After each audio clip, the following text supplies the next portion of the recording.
ஒவ்வொரு வக்து தொழுகையிலையும் நம்ம சலாம் கொடுக்குறோம் இல்லைங்களா? சலாமோட மருத்துவ குணம் பார்க்கலாங்களா? சலாமுடைய மருத்துவ குணங்களை பற்றி தெரியணும்னா நம்மளோட கழுத்தை பற்றி தெரிஞ்சுக்கணும் முதல்ல.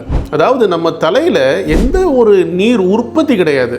தலைப்பகுதியில் நிறைய நீர் சேர்த்து வச்சிருக்குது. அதே நேரத்தில் இந்த தலைப்பகுதி நம்ம சிந்தனைக்கு தேவையான விஷயங்களை கீழிருந்து மேலே கொடுக்கறதுக்கும், அதே மாதிரி நம்மளுடைய செயல்களுக்கு தேவையான விஷயத்தை மேலிருந்து கீழே கொடுக்கறதுக்கும் செயல்படக்கூடிய ஒரு நடுப்பகுதி தான் இந்த கழுத்து பகுதி.